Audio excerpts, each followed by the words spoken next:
안녕하세요. 반갑습니다. 잘 지내셨죠? 예, 저는 김현숙입니다. 오늘 또 각 가정에 우리 부부들 함께 또 계시면서 또 이 프로그램을 볼 수도 있을 텐데요. 함께 살면서 우리는 그렇죠? 늘 행복해 이런 것보다 막 헤어지고 싶어 이혼할까 뭐 이런 별의별 생각을 다 해볼 때가 있었을 텐데요. 여러분의 가정은 또 어떠실까요? 이혼의 사유는 어떤 게 있을까요? 네, 여기 또 한 사례자분이 사례를 주셨거든요. 그깟 설거지가 이혼의 사유가 될까요? 예, 뭐 설거지 때문에 이혼해야 된다고 하나 봐요. 내용이 어떤지 한번 보겠습니다.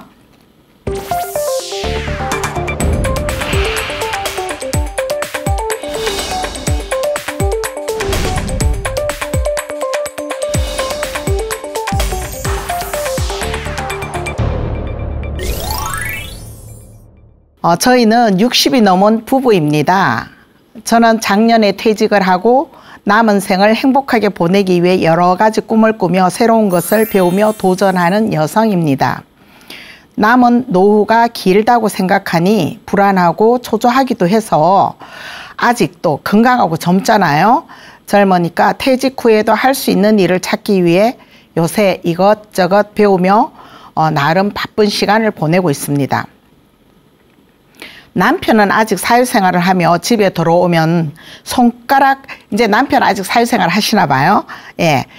그리고 집에 들어오시면 손가락 하나 까딱하지 않은 아주 전형적인 가부장, 한국 남자입니다. 예, 우리 다 그런 세월 속에 살았죠. 제가 이혼을 해야 하는지 아니면 지금까지 살아왔듯이 또 그냥 참고 살아야 하는지 정말 고민이 됩니다. 자세한 내용이 이제 이러네요. 설거지로 다툼이 있기 전날 그 전날 집안일로 또 잔소리를 한 일이 있었나 봐요. 이제 어떤 다른 이유로. 그게 이제 잔소리했던 게 마음에 걸려서 먼저 사과를 했는데 그 사과한 지 24시간도 채 지나지 않아서 또 설거지 때문에 이제 이런 일이 벌어진 거죠. 설거지 때문에 잔소리 좀 했습니다. 제가 예민한 걸까요? 요즘 부쩍 짜증도 자주 내고 짜증을 자주 내고 있는 자신이 보여서 이거 행복하기 위해서 사는 건데 왜 이렇게 자꾸 짜증내고 남편에게 화가 나고 이럴까? 이건 아니지 하면서 가능하면 다툼을 하지 않으려고 많이 애쓰고 있는 중입니다. 그동안 서로 직장 생활을 하다 보니 출퇴근 시간이 달라서 식사를 같이 하는 경우가 드물었으며 당연하게 각자의 식사를 하면서 지내오고 있었습니다. 식사 시간은 달랐지만 그날 또 제가 먼저 먹고 정리가 끝난 시간에 남편이 들어와서 여느 때와 마찬가지로 정성스럽게 밥상을 차려드리고 남은 가사일을 하느라 이것저것 일을 하고 나니 식사를 끝낸 남편은 식탁을 이탈한 상태였습니다. 물론 식탁 위는 말할 것도 없이 빈 그릇에 지저분한 모습이었죠. 다 먹으면 뒷정리 좀 부탁해요 라고 했는데 그대로 두고 거실에서 TV를 보는 남편에게 갑자기 화가 나고 속상해서 자기가 먹은 것은 설거지 좀 하면 안 될까? 맨날 그냥 먹고 나면 그냥 소파에 앉아있고 나도 많이 피곤하고 힘들단 말이야. 그릇도 얼마 되지 않고 딸랑 2개인데 그것도 못 채워줘? 이러면서 들릴 듯 안 들릴 듯 혼자 말로 투덜투덜 거리고 있었죠. 그 말을 남편이 들었나 봐요. 저는 사실 설거지를 안 해서의 문제도 있지만 제 말에 전혀 이렇게 들어주지 않는 일종의 무시죠, 무시. 무시당한 느낌이 들어서 너무너무 속이 상했거든요. 제 마음은 이랬는데 남편은 이제 투덜투덜 거린다라는 이유로 언성이 갑자기 높아지면서 내 평생 그놈의 잔소리 때문에 정말 못 살겠어. 이혼하자고. 이렇게 말씀하시네요. 제가 어떻게 해야 될까요? 정말 이혼해야 될까요? 우리 지내다 보면 사실 소소한 일인 것 같죠. 부부간에 서로 뭐 설거지, 청소, 별일 아닌 것 같죠. 근데 남편들은 잘 안 하죠. 이제 지금 우리 60이 넘으신 분, 그 이상의 연세 드신 분들은 더 했을 거예요. 정말 손가락 하나 까딱하지 않고 그냥 차려주기를 바라고, 먹고 나면 치워주기를 바라고, 이부자리 깔아주기를 바라고, 자고 나면 이불 개키는 것까지 모두를 다 내 옆에 있는 아내가 다 해주기를 바라죠. 누군가가. 그리고 나는 그 모든 것은 당연히 내가 누려야 될 권리로 알고 있었던 그런 시절의 삶을 살았어요. 이분 또한 평생을 남편이니까 잘 모시고 살은 것 같아요. 보니까 그냥 여태 참았다라고 하는 거 보면 불편함이 있었고 힘듦이 있었고 그랬지만 남편이니까 라는 이유 때문에 많이 참고 살은 것 같아요. 우리도 좀 그런 경우가 많긴 하죠. 저도 그랬던 것 같아요. 저도 결혼하고 당연히 밥상 차리고 살림을 하고 자녀를 양육하는 거, 이거 다 제 일인 줄 알았죠. 물론 제가 바깥 일을 하지 않았을 때는 제 일, 전업이었죠. 전업주부로서 그 역할을 다 했어요. 남편이 오는 시점 되면 저녁 준비해놓고 청소 깔끔히 해놓고 애들 깨끗이 씻어놓고 바깥 활동을 하고 들어오신 남편을 위해서 기분 상하지 않게 행복한 공간을 마련해 주기 위해서 최선을 다했던 것 같아요. 아마 다 이렇게 또 사시지 않았을까요? 지금 이 사례자분은 보면 이제 여성분도 그냥 집에 있는 전업주부로 계시지는 않았어요. 뭐 처음은 어떤지 모르겠지만 그 이후에 당신의 삶을 가지고 또 직장 생활을 하면서 끝나고 들어오면 또 가사일, 제2의 직장이죠. 그 제2의 직장에서 식사 준비하고 가사일하고 이런 삶을 아마 60이 되기까지, 퇴직하기 전까지 하고 있었던 것 같아요. 그러면 이제 이런 상황 속에서 남편분은 당연히 지금까지 해왔던 일에 대해서 아내가 퇴직을 한 지 얼마 안 됐지만 여전히 자기는 지금까지 대우를 받았던, 대접을 받았던 어떤 그런 상황을 아직 그대로 유지하고 싶을 거고, 아내가 퇴직을 했으니까 오히려 시간이 더 많은 사람으로 가사일에 최선을 다하고 오로지 나를 위해서 더 성실히 해줄 것에 대한 기대감도 있지 않았을까요? 근데 이 여성분은 퇴직을 했지만 사실 우리 뭐 60 나이에 퇴직을 한다라는 것은 요즘 시대에 보면 너무 건강하고 젊잖아요. 직장을 손 놓기에는 정말 아까운 나이라고도 볼 수 있죠. 할 수도 있고 또 내가 하는 전문성에 대해서 더 많이 펼치고 싶어 계속 펼쳐도 되는데 또 이제 그 정해진 나이에 어쩔 수 없이 나와야 되는 이런 상황 속에 있으면 굉장히 또 스스로에게 대한 가치, 내가 이것밖에 안 되나? 더 할 수 있는데 이런 사회적인 구조 속에서 힘듦을 또 발견할 수 있을 거예요. 그리고 옛날처럼 60 뭐 환갑 지나서 돌아가는 것도 아니고 이제 시작인데, 그죠? 이제 시작인데 노후가 굉장히 걱정이 되죠. 여기서 안주해버리면 힘들 것 같은 우리 삶이 있잖아요. 그래서 건강하게 내 삶을 끝까지 행복하게 유지하려면 뭔가를 해야 된다. 이래서 우리 사례자분님도 굉장히 여러 가지 일을 이제 탐색하고 배우러 다니고 뭐 그게 어떤 직업으로 연결되든지 경제적인 어떤 돈으로 연결되든지 아니면 정신적으로 건강함을 가지는 것인지에 대해서 여러 가지 방향으로 탐색하고 나가서 배우고 하는 과정 중에 있나 봐요. 그러니까 직장에서요 고정적인 월급을 받지는 않지만 앞으로의 삶에 대해서 굉장히 노력을 해요. 향후 얼마 안에는 내가 내 삶을 또 행복하게 꾸려나갈 것이라는 이런 계획 속에 나가는데, 그 속에 남편을 배제한 건 아닐 거라는 거죠. 함께 가야 된다는 생각을 가지셨어요. 그래서 삶의 목표가 행복한 건데, 행복하게 사는 건데, 더군다나 나의 배우자와 함께 끝까지 행복하게 가는 것인데, 이런 사소한 다툼으로 자꾸 이렇게 말하자면은 그늘이 생기고 마음에 스크래치, 상처가 생기고, 이런 일들 크지는 않지만 이 작은 일에 자꾸 상처를 받게 된다는 거죠. 정말 설거지 때문에 이혼할까요? 그 남편분께서는 정말 그 잔소리 때문에 뭐 정말 이혼한다고는 생각했을까요? 그건 아닐 거라는 거죠. 그건 아니고 그냥 화가 나니까 해본 소리일 수도 있어요.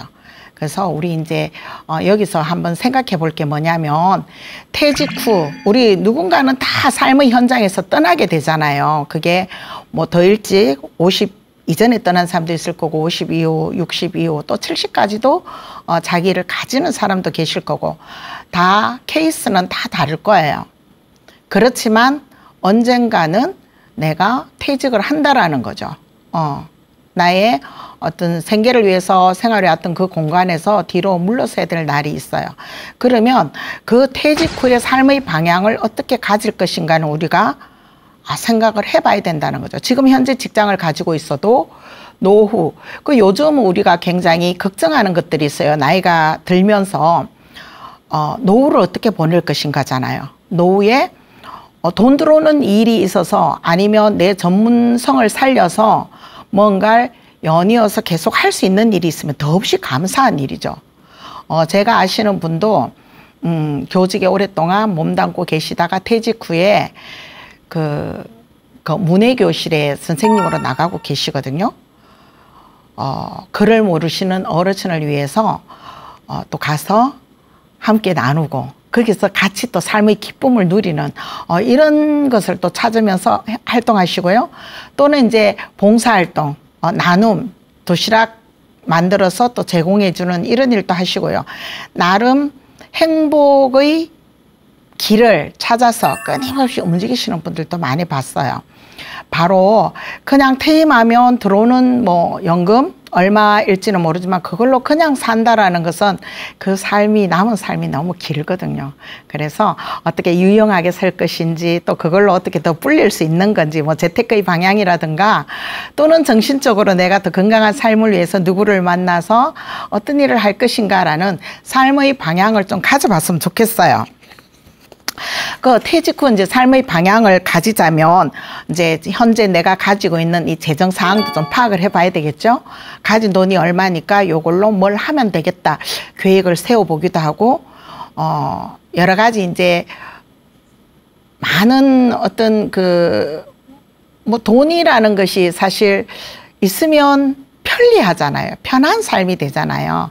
그래서 있는 것에서 좀 더 이렇게 건강한 방법으로 불릴 수 있는 방법이 있으면 또 불리면 좋고, 내가 움직이면서 또 플러스 알파가 발생한다면 더 좋은 거겠죠.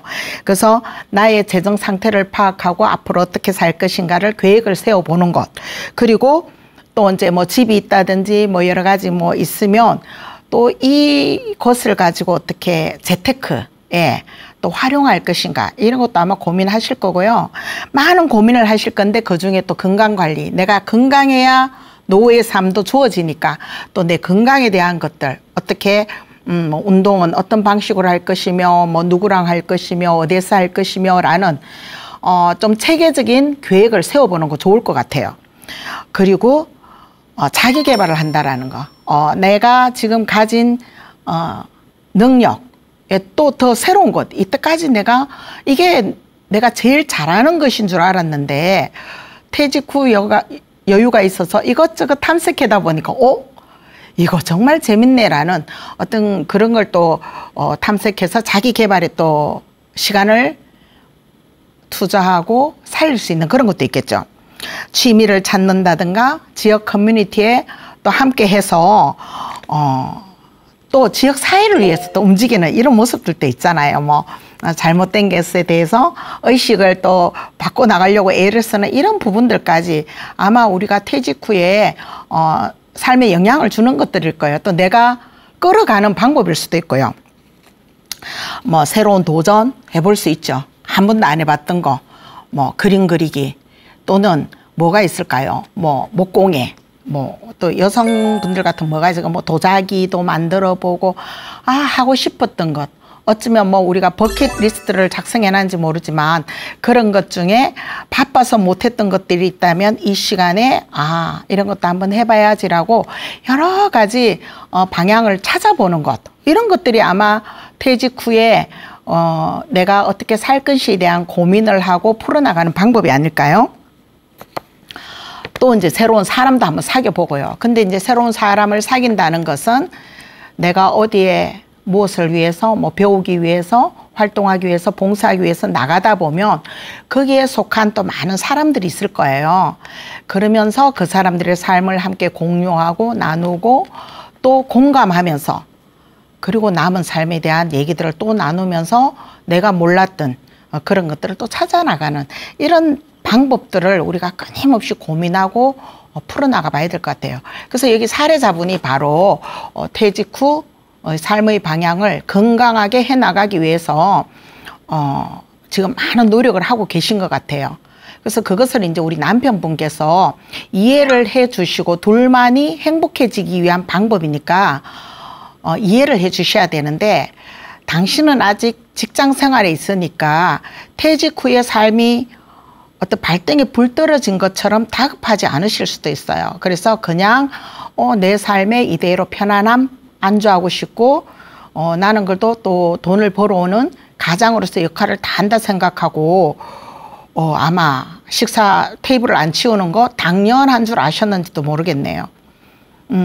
그래서 좀 우리가 나이가 들어가면서 서로에 대한 배려와 인격적인 언어로 존중해야 되는 삶을 살아야 될 것 같아요. 그래서 부부지간에도 우리가 존중하는 그런 모습을 가져야 되는데, 우리 시대에는 사실 성차별이 굉장히 심했었죠. 당신은 막 하늘이고 지는 막 땅이라 해 이러면서 우리는 여성은 그저 남편을 위해서 최선을 다해야 되는 모습으로 살아왔단 말이에요. 그래서 남자는 바깥 양반이라는 언어를 썼었고 여자는 집사람, 가사나 육아에 전념을 했던 그런 성 역할에까지도 영향을 미쳤어요. 남성이 여성보다 우월하다라는 것 때문에 가정에서도 내가 가장이야, 내 말을 따라, 뭐 이런 개념이 굉장히 심했죠. 우리나라는 굉장히 심한 가부장 제도 속에 있었잖아요. 근데 아버지가 최고고 아버지 말씀이 최선이고 남편 말을 무조건 따라야 되는 이런 상황 속에 살아왔던 게 바로 얼마 전까지도 굉장히 심해졌지만, 사실 이제 우리가 2008년 호주제가 이제 실행되면서 2000 몇 년도에요? 5년? 3년? 2005년도에 이제 그 호주제에 대한 논란이 국회를 통과하고 8년 때 이제 실행이 됐는데요. 이제 성도 아버지 성이 아니라 뭐 같이 사용할 수도 있고, 그러니까 엄마 아빠 성을 넣을 수도 있고 엄마 성을 따를 수도 있고, 바로 그런 것만 바뀌었는데도 굉장히 어떤 이런 차별적인 요소가 조금은 나아졌다고 볼 수 있죠. 이제 차별을 좀 덜하게 되는 경우가 있죠. 역차별 오히려 그런 말도 있지만, 사실 가정 내에서는 아직까지 그래도 내가 남편인데 라는 의식이 좀 강하게 있지는 않을까. 그래서 이런 거 시대적인 변화고 또 문화가 변화되고 있고 이런 거에 따라 우리가 발맞춰 갈 필요가 있잖아요. 그래서 가정 내에서 아내에게 어떻게 좀 잘해줘야 된다라는 게 뭘까요? 그냥 동등하게 서로 돼 있으면 좋겠어요. 내가 먹은 거 내가 치우기 뭐 이런 거 있잖아요. 그 다음에 누구라도 내가 할 수 있는 걸 내가 했으면 좋겠어요. 정말 편한 거하고 쉬운 거하고는 다르거든요. 쉬워서 내 마음대로 막 다 받아줄 것이라는 개념으로 함부로 하는 건 아닌 것 같아요. 끝까지 함께 갈 사람이니까 더 많이 존중해줘야 되고 사랑해줘야 되죠. 그래서 어느 선택에 있어서도 우리가 되게 신중하게 선택해서 해야 돼요. 다른 사람은 안 보면 그만이지만 우리 부부는 매일 보고 이불 속에서 매일 함께 해야 되잖아요.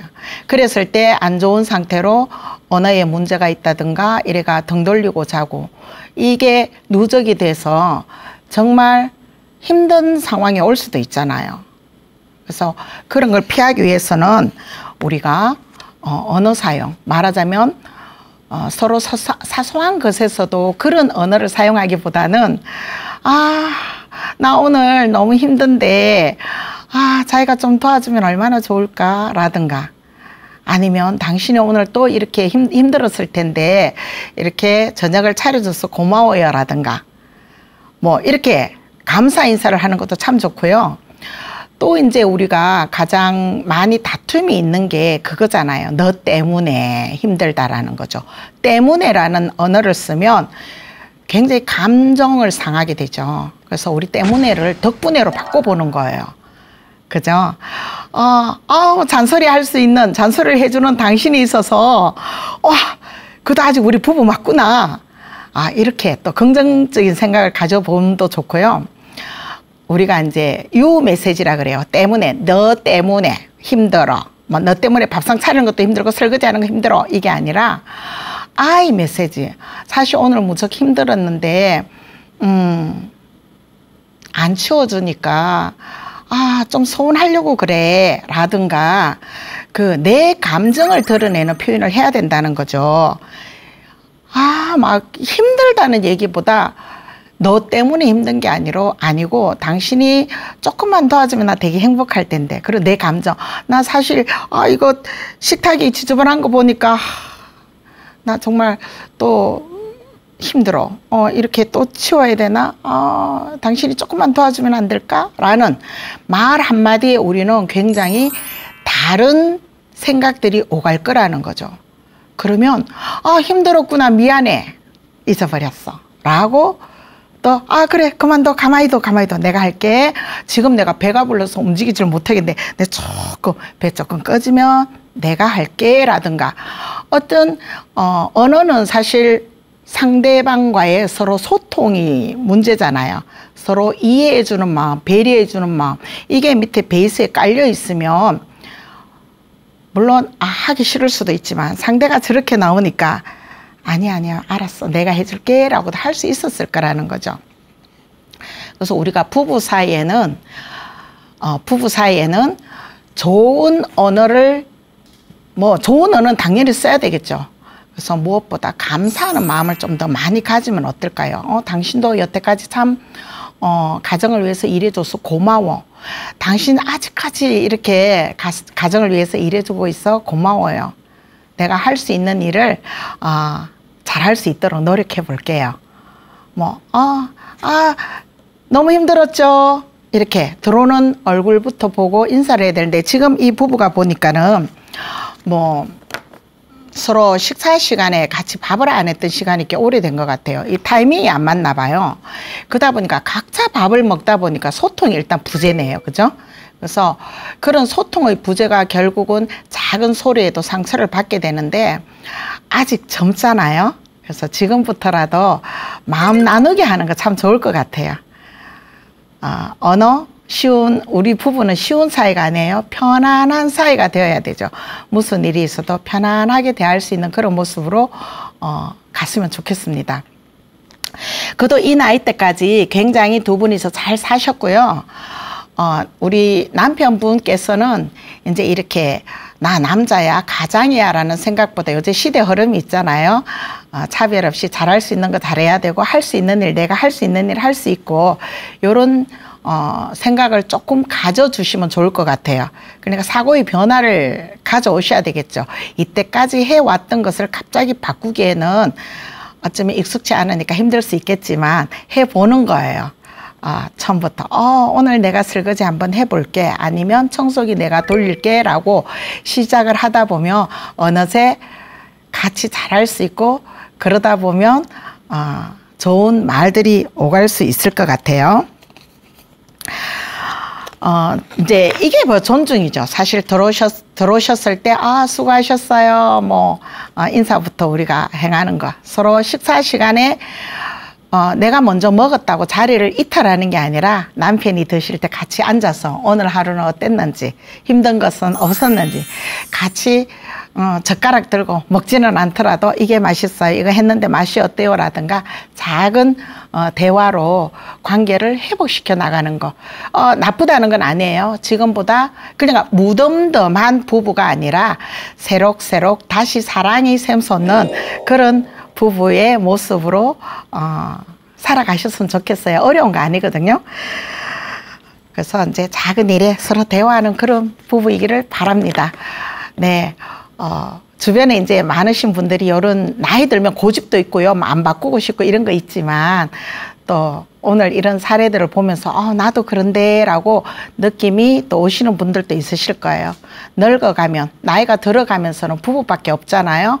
그래서 서로 애틋함을 가지고 내 아니면 누가 저희를 돌볼까, 내 아니면 누가 저 사람을 아껴줄까라는 그런 연민의 정을 가지고 나머지 삶을 사셨으면 좋겠습니다.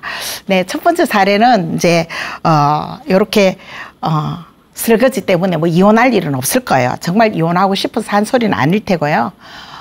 정말 더 살고 싶다는 의미일 수 있을 것입니다. 자, 두 번째 또 사례 한번 볼게요. 친정 아버지 성행동이 부끄럽습니다. 친정 아버지가 또 어떤 성행동을 하셨을까요? 자, 저희 친정 아버지께서는 노환으로 가족들이 돌보는데 한계가 있어서 형제들과 의논 끝에 얼마 전에 요양원에 모셨습니다. 잘 계시는 듯 하였으나 사흘에 한 번씩 요양원에서 연락이 옵니다. 아버지께서 요양보호사께 성추행을 자꾸 하신다는 겁니다. 뭐 간호사나 그 사회복지사나 뭐 거기 계시는 분들께. 아버지께서는 이제 중증 치매 뭐 이런 치매로 들어가신 건 아니고 이제 노안으로 거동이 좀 불편하고 뭐 그런 상태로서 이제 그 급수가 높으신 분은 아니고 이제 그런 상태로 일단 요양원에 들어가신 거거든요. 아버지는 특히 요양원 내에서 목욕을 하시고 나면 주변 사람들에게 굉장히 불편한 성행동을 하신답니다. 요양보호사가 들어오면 손을 덥석 잡는다든가 엉덩이, 가슴 등을 기습 접촉하기도 하고 손을 당겨서 당신의 성기에 가져가서 만져달라고도 하기도 하고 그러니 계시는 분들이 되게 힘드실 수밖에 없죠. 요양원에서 이제 기관에서 달래보기도 하고 막 이러시면 안 됩니다라고 뭐 혼쭐도 내보시고 하는데 그 순간에는 네, 뭐 안 하겠습니다. 뭐 이렇게 하시죠. 왜? 치매가 있으신 것도 아니고 정신 뭐 지적 장애가 있으신 것도 아니고요. 의사소통도 되고 이제 다 되시는 거거든요. 그러니까 미안하다, 잘못했다, 안 그럴게라고 이제 사과는 또 그 즉시 하신답니다. 그러고는 또 한 며칠 조용하게 계시다가 또 한 며칠만 지나면 또 이게 반복된다는 거죠. 자꾸 반복적인 행동이 일어나니까 자주 요양원에 가서 아버지 그러시면 안 됩니다. 그러면은 벌 받습니다. 감옥에 가야 됩니다. 뭐 이런 얘기까지 다 해봐도 자꾸 이게 변화가 안 일어난다는 거죠. 그러니까 사흘들이 가서 아버지 그러시면 안 됩니다 라고 하는 것도 한계가 있어서 이거 어떻게 했으면 좋겠습니까? 이런 성행동이 지속되어 성추행으로 신고되어서 요양원에도 이용하실 수 없으면 어떻게 해야 될까요? 어떻게 말씀드려야 이 불편한 성행동을 멈추실까요? 이렇게 우리 따님께서 사례를 주셨어요. 자, 그러면 이제 저는 우리 따님께 이제 질문을 해본 거죠. 요양원 가시기 전에도 주변 사람들에게 이런 불편한 성행동이 있었을까요? 라고 이제 질문을 해보는데요. 사실 가시기 전에도 주변 사람들에게 불편한 성행동이 있었는지 우리 따님은 모르실 수 있어요. 왜 이제 우리 일반적으로 길 가다가 아이들에게 아이고 이쁘다 토닥토닥 뭐 이거 불편한 성행동일까요? 뭐 지나가시는 또 젊은 아가씨들 또는 뭐 매장에 뭐 누구에게 아이고 이쁘다라고 어깨 토닥토닥 그래 이건 얼마니 라고 또 스킨십을 했을 때 이거 불편한 성행동이라고 생각을 했을까요? 그럴 수 있는 일이라고 생각했겠죠. 지금은 옛날에는 할아버지가 또는 아버지가 딸 같아서 뭐 손주 같아서라고 했지만 요즘은 시대가 변해서 그게 아니잖아요. 그래서 따님이 설령 이런 행동을 봐도 저게 불편한 성행동이야라고 우리 따님조차도 의식을 못했을 수도 있어요, 사실. 그래서 아버지 그런 행동 하시면 안 돼요 라고 아마 말씀을 못 드렸을 수도 있었을 거고요. 아니면 그렇게 이제 평소에도 그랬을 수도 있고 또 아닐 수도 있잖아요. 근데 그런 행동이 없으시다가 요양원에 가셔서 그런 행동을 한다? 그러면 이거 또 다르게 또 생각해 볼 필요가 있겠죠. 거기서 또 다르게 외로움이 있으신가? 뭐 이런 것들, 그죠? 뭐 좀 여러 가지로 생각해 볼 필요는 있는데, 정말 사흘에 한 번씩 계속 뭐 성기에 손을 갖다 대고, 우리 그 병원에 계시는 분들이 있음에도 불구하고 성적 행동을 하신다든가, 뭐 노골적인 성적 행동을 하신다든가, 그렇다면 이제 또 다른 점으로 좀 살펴봐야 될 문제도 있을 거예요. 그죠? 또 이 아버님이 사실 뭐 치매 초기라고는 하지만 뭐 그렇게 사람을 못 알아본다든가 뭐 의사소통이 뭐 안 된다든가 이런 문제는 없으시다고 하시잖아요. 그러면 이제 왜 그런 행동을 하시는지 또 마음을 한번 또 살펴보는 것. 이건 이제 우리 따님이 한번 해보셨으면 좋겠는데, 가서 무조건 안 돼, 하지 마, 그거 벌 받는 행동이야 라고 하는 것보다 왜 자꾸 그런 행동을 하시는지를 또 마음을 좀 물어보는 것도 좋겠죠. 사실 이제 치매 초기인데 우리가 뭐 알츠하이머나 뭐 파킨슨 뭐 여러 가지 치매 종류도 뭐 혈관성 치매라든가 치매 종류도 되게 많잖아요. 근데 여기서 이제 우리가 치매 중에서 전두엽에 문제가 있을 때, 말하자면 이제 앞에 머리.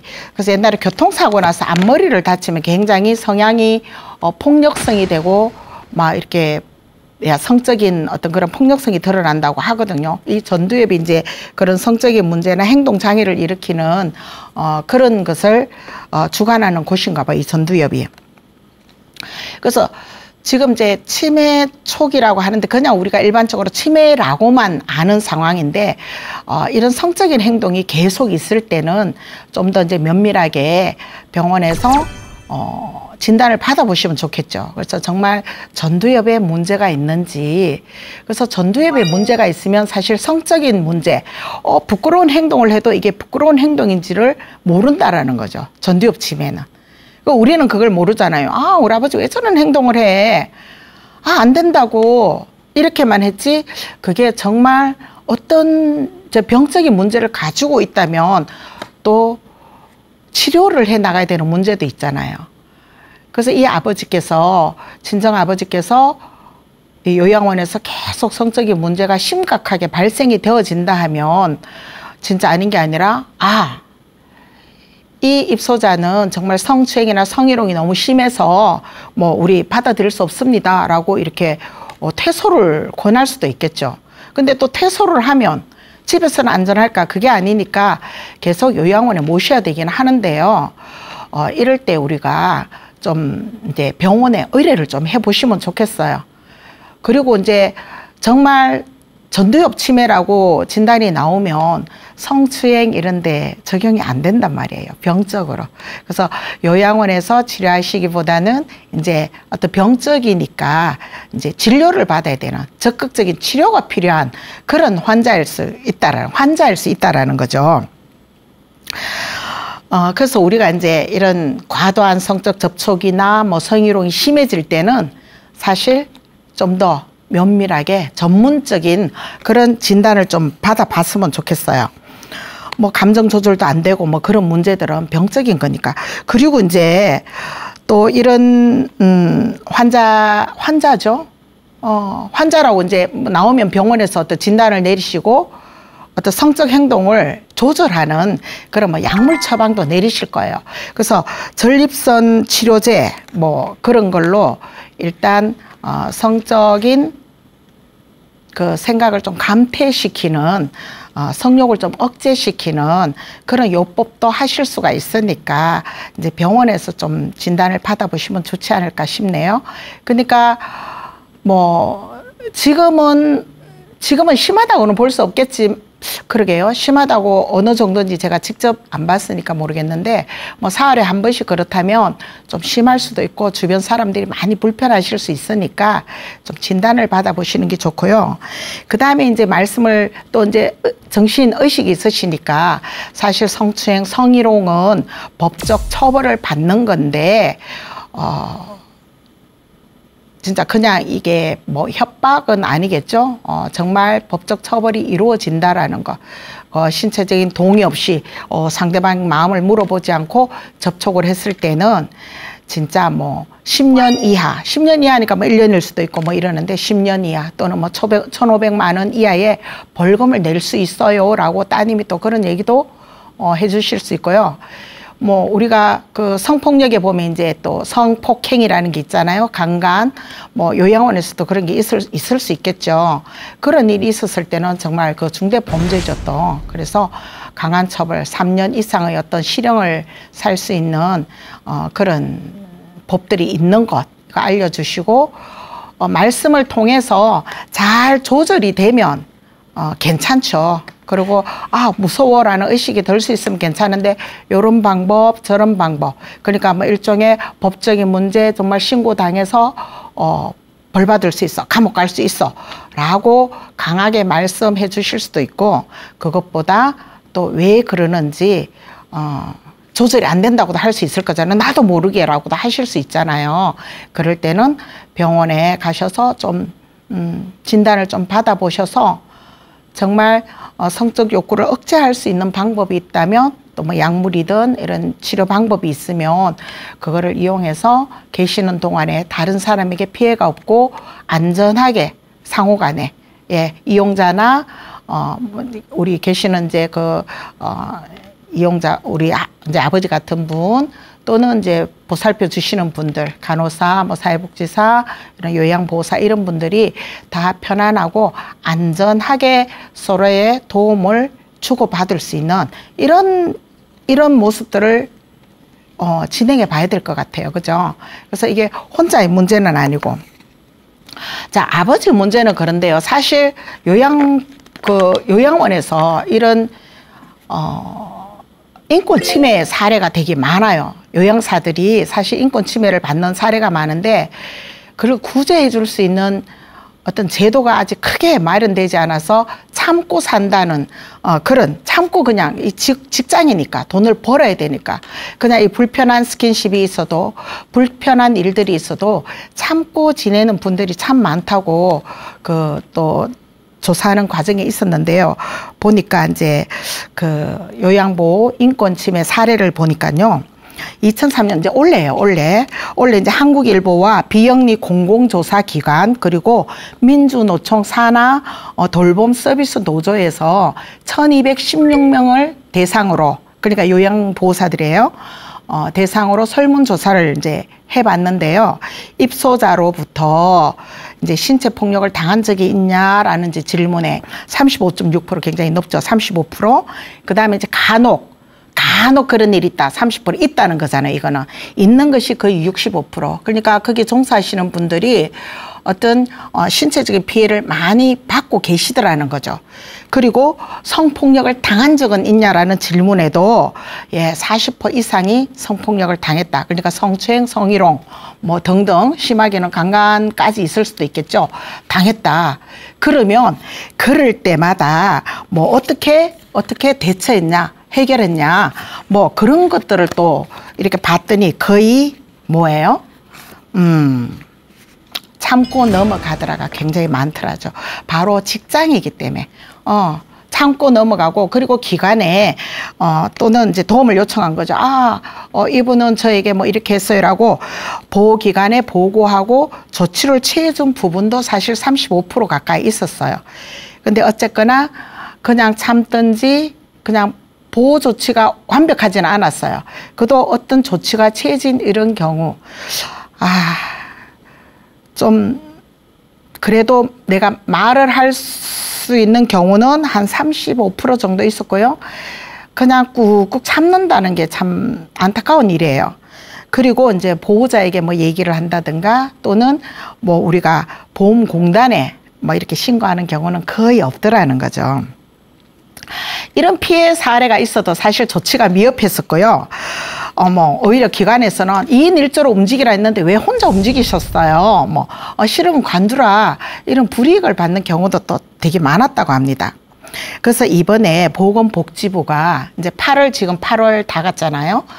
8월, 9월, 11월, 8, 9, 10, 11월 넉 달 동안 이제 시범 사업으로 사실 이제 성희롱을 당하나 이런 걸 녹음기 착용하기 위해서 이제 경기도권 한 80기관을 선정해서 그 기관마다 5대의 녹음기를 제공해서 이제 그런 사례들이 있는지 이거를 이제 우리 보호사들 입장에서 좀 도움을 주기 위한 걸로 지금 실행을 하고 있는데 이거를 해보고 좋은 결과, 좋은 피드백이 있으면 이제 전국적으로 또 확대해 나가겠죠.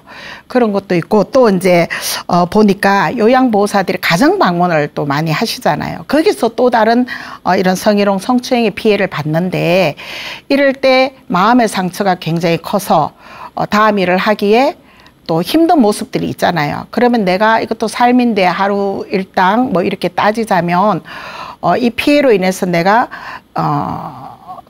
어떤 하는 일에 지장을 가져올 수 있는 이런 문제에 대한 우리가 어떤 지원금을 또 지급하기도 해요. 그러니까 일일 27만 7,760원, 근데 27만 8,000원 정도 그 요양보호사 피해 경험 방문 돌봄 노동자를 위해서 이런 지원금을 또 지원하기도 한다 그러거든요. 그래서 요양원에 계시든 어디 가정방문 많잖아요. 주간보호 계시든 시설에 계시든 여기서 많은 도움을 주고 계시는 분들이 피해 사례가 있을 때 무조건 참고 나만 입 다물고 있으면 이런 게 아니라 자기 권리가 있거든요. 나도 건강하게 살 필요가 있으니까 자기의 문제를 이렇게 알려줌으로 인해서 또 스스로도 자기 삶을 또 잘 하는 일을 또 건강히 할 수 있도록 해주시고요. 그리고 이런 지원 체계가 있으니까 그런 지원 체계에 또 도움을 받아서 불편함이 없는 그런 직장 생활, 직장이잖아요. 그런 삶들이 되었으면 좋겠습니다. 우리가 살아가다 보니까 참 다 행복한 건 아니고 내가 좋아서 또는 어떠한 경우로도 이렇게 취업을 해서 있을 수 있지만 정말 피해를 입기도 하고 인권 침해를 당하는 경우도 있어요. 그럴 때 참는 게 최선은 아니에요. 그래서 우리가 불편함을 호소했을 때 굉장히 많은 변화가 일어나잖아요. 우리 이용자분 말하자면은 이렇게 오셔서 오셔서 활동 도움을 받으시는 분들도 또 바로 여러분들이 계셔서 또 도움을 받을 수 있는 거거든요. 그래서 상호가 서로 불편함 없이 행복하게 가기 위해서는 우리가 이 불편함도 얘기해야 되고 참기 이전에 말씀을 하셔서 제도적으로 뭔가 완벽하게 갖춰져 가는 안전한 생활권에 들 수 있도록 우리 모두가 함께 움직임이 필요할 것 같아요. 그래서 무조건 또 일부러 하지는 않으실 거잖아요. 그래서 서로 이런 것들을 말하고 또 가족들에게도 알려주고 하면서 서로 불편함 또 이런 것들을 바꿔가는 이런 것들을 우리가 할 수 있었으면 좋겠습니다. 그래서 우리 따님의 걱정, 따님이 또 아버지의 행동, 이런 성행동 여러 가지로 좀 살펴보시고 치료 방법이 있다면 치료 방법 찾아보시고 또 우리 요양보호사들 거기서 근무하시는 많은 분들도 무조건 참지만 말고 또 얘기함으로 인해서 자기의 권리를 충분히 행사할 수 있었으면 좋겠습니다. 많은 지원 체계가 이루어지고 또 그렇게 하기 위해서 앞으로 노인들이 더 많아지는 세상들이기 때문에 아마 많은 것들을 바꿔가려고 애를 쓰고 있거든요. 보건복지부에서. 그래서 우리가 함께 해 나가면 좀 더 편하게 직장 생활을 임할 수 있을 것도 같습니다. 우리 따님도 아버지 모시고 병원에도 또 한 번 더 가보셨으면 좋겠습니다. 오늘 두 사례를 가지고 함께 풀어봤습니다. 주변에 비슷한 상황이라든가 하면 또 도움이 되셨으면 좋겠습니다. 고맙습니다.